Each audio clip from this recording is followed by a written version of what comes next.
안전헬스 구독자분들 안녕하세요. 코치 박윤창입니다. 유튜브에는 정말 많은 운동 방법, 컨텐츠들이 많죠. 랩풀다운만 치더라도 한 100가지의 방법이 있습니다. 하지만 생각보다 근육의 크기를 키우는 방법은 너무나 간단한데요. 올바른 근육의 가동 범위에서 8개에서 12개를 겨우 할 수 있는 중량의 무게를 높게 다뤄야 하죠. 때문에 컨텐츠에서 근육을 안전하게 사용하는 자세를 쉽고 간단하게 설명드리면서 마지막에 제 무게를 항상 말씀을 드리는 거예요. 제 무게까지는 빨리 따라오시고 그 이상 높아지면 저보다 근육량이 더 많아질 테니까요. 챔피언인 범스테드는 우리랑 운동 방법이 다를까요? 회복 지표가 동일하기 때문에 움직임은 똑같습니다. 다만 무게가 비교가 안 될 정도로 높죠. 이것만 깨달으시면 운동 방법은 더 안 찾아보셔도 됩니다. 저처럼요. 그럼 우리가 배운 SWT 20 커리큘럼을 범스테드에 적용시켜서 오늘도 공부를 해봅시다.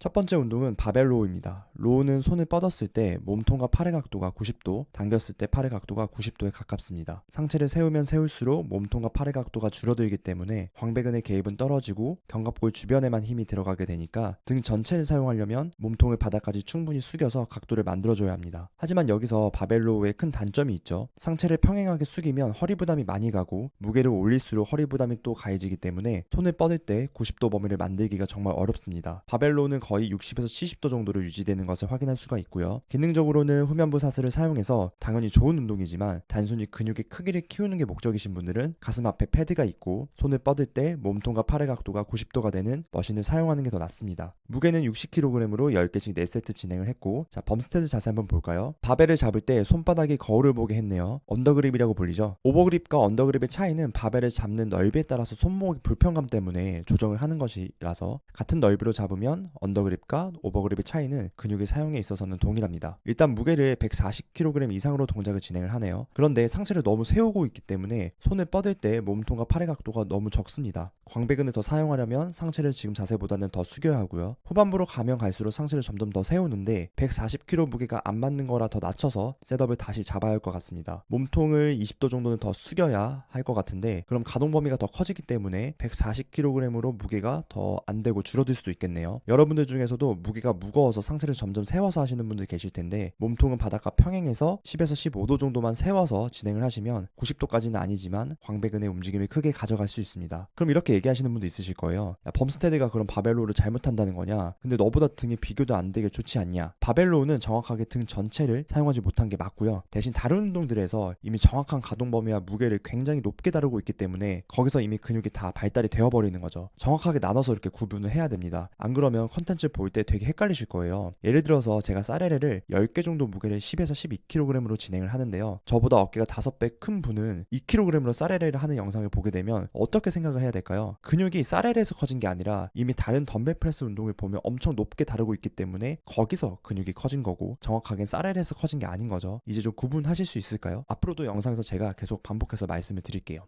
두 번째 운동은 벤치 로우입니다. 로우는 손을 뻗을 때 몸통과 팔의 각도가 90도, 당겼을 때 팔의 각도가 90도죠. 평소에 안 하는 동작이고 컨텐츠 때문에 제가 동작을 진행했는데요. 벤치에 기대서 90도를 최대한 만들려고 했는데 너무 불편합니다. 물론 허리 부담은 적지만 발을 뒤로 놓다 보니까 코어에 힘도 잘 안 들어가고요. 가슴에 압박도 심하더라고요. 덤벨을 잡고 눕는 것도 불편하고 저번 컨텐츠에서도 설명드렸던 것처럼 이 동작보다는 차라리 가슴 앞에 패드가 있는 언더그립 로우 머신이 가동 범위도 90도로 유지되고 가슴 앞에 패드가 있어서 허리 부담이 없으니까 무게도 더 많이 들 수 있어서 훨씬 좋다고 말씀드렸습니다. 물론 해머스트렝스 머신이라는 것도 중요하죠. 움직임의 감도가 굉장히 부드럽고 잘 만들어진 기구니까요. 자, 다시 돌아와서 굳이 머신이 있다면 이렇게 자세를 하진 않을 것 같습니다. 무게를 20kg으로 10개씩 4세트를 진행했고 범스테드 동작 볼게요. 무게를 85파운드로 진행을 하고 있네요. 몸통과 팔의 각도는 인클라인 벤치가 조금 경사가 있다 보니까 90도까지는 만들기가 좀 어려워 보이고요. 나머지 당겼을 때 내렸을 때 가동 범위는 저희와 똑같네요. 제가 해보니까 20kg도 가슴 쪽이 굉장히 불편한데 85파운드로 저렇게 셋업을 잡고 당기는 걸 보면 대단한 것 같습니다. 자, 어떤가요? 챔피언과 우리의 자세가 크게 다르지 않죠? 가장 중요한 건 무엇이다? 바로 무게입니다. 세 번째 운동은 랩풀다운입니다. 광배근은 척추 골반에서 상완골에 닿기 때문에 손을 뻗을 때는 팔꿈치를 최대로 펴서 광배근을 충분히 늘려주고 당길 때는 팔꿈치가 허리 옆까지 올 수 있게 깊게 당겨줘야 강한 수축이 만들어지게 되죠. 네, 이게 끝입니다. 네 번째, 다섯 번째 손가락에 힘을 걸고 당긴다 이런 어려운 반복과 동작이 아니라 그립을 꽉 잡고 위아래로 내려주시면 말씀드린 가동 범위를 충분히 움직이면서 광배근의 움직임을 최대로 가져갈 수가 있습니다. 무게는 70kg으로 10개씩 4세트를 제가 진행을 했는데요. 범스테드 자세 한번 볼게요. 다를 게 하나도 없죠. 무게죠. 손을 뻗을 때는 충분히 위로 뻗어주고 당길 때는 팔꿈치가 허리 옆에 올 수 있도록 깊게 당기는 것을 볼 수가 있네요. 그럼 이제 무엇을 봐야 하죠? 네, 맞습니다. 바로 무게죠. 여러분들 혹시 그 뒤에 무게가 거울로 보이시나요? 정확하게 무게가 보이지는 않지만 아마도 100은 그냥 넘을 것 같은데요. 여러분들 래플다운에 가셔서 100을 설정해서 한번 당겨보세요. 진짜 움직이지가 않을 거예요. 근데 외국 프로 선수들을 보면 래플다운 머신을 다 100을 넘겨버리더라고요. 그러니까 우리도 저만큼 래플다운을 한다면 똑같이 크기가 커지겠지만 절대 할 수가 없죠. 그래서 아주 현실적으로 제 무게까지는 여러분들도 올 수 있기 때문에 제 무게표 보고 따라오시면 되겠습니다. 아래 댓글 링크로 신청해 주시면 되고요. 오늘 이렇게 해서 총 3가지 등 운동을 범스테드와 SWT 20 커리큘럼을 비교해 가면서 확인해 보았는데요. 정확하고 안전하게 동작을 수정하고 배우고 싶으시다면 아래 댓글 링크로 커리큘럼 많이 문의해 주시면 감사하겠습니다. 그럼 다음 컨텐츠에서 만나요. 안녕.